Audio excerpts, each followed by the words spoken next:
Clara always believed love was supposed to feel like sunlight, warm, certain, gentle. In the sleepy town of Palmetto, Georgia, where peach trees curled over dirt roads and the evenings smelled like honeysuckle, she thought she'd found exactly that in Jack. He was quiet, steady, with the kind of smile that made her heart ache. He kissed her like time didn't exist, slowly, like she was something sacred. They spent afternoons painting the old porch of his cabin, her in overalls, him in flannel, sharing silence and soft brushes of fingers that lingered just a second too long. But across town, in a city-run clinic, Naomi was falling in love too. She was fire to Clara's softness, bold, clever, always on the move. And Jack? He calmed her. He'd visit her after late shifts, bring her chocolate bars and hold her against the hum of the supply fridge, whispering, "You make me forget the world." She'd never had a man look at her like that before, and every time she told herself it was too good to be true, he'd press his lips to hers like a promise. They didn't know about each other.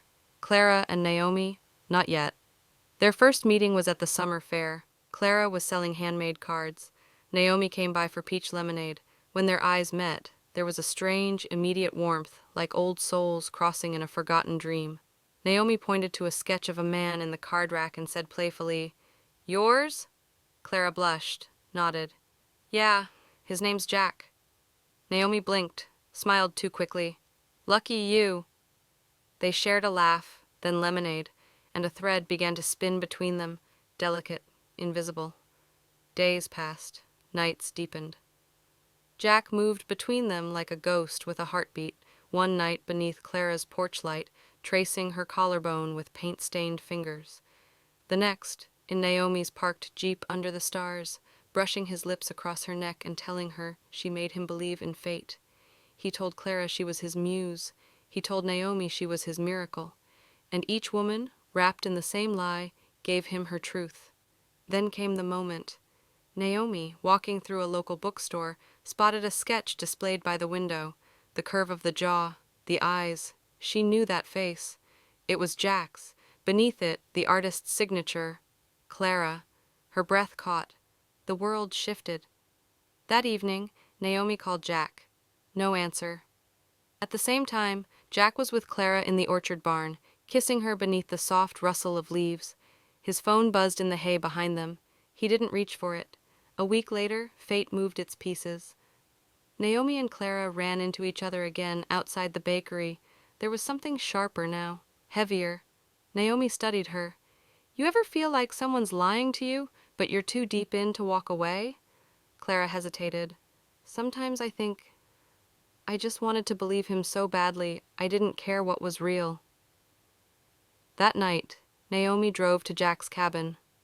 Clara's car was already there. She didn't stop. She parked beside it, got out.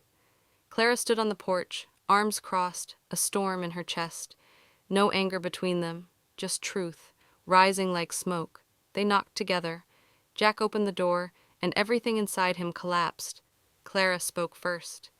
"Tell us who she is, Jack," Naomi followed. "Or do you want us to tell you who we are?" Silence wrapped the house. Not even the cicadas dared to speak.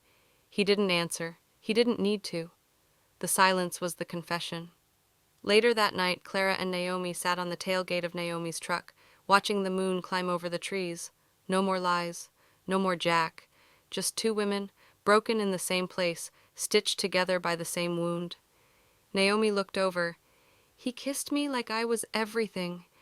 Clara replied, "He kissed me like he'd never known love before." Naomi sighed. "Maybe he didn't. Maybe that's why he ruined it." Clara reached out quietly and took her hand.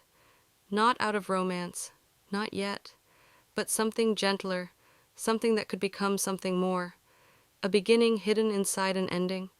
And somewhere in the orchard, the wind carried the last pieces of a love that was never real.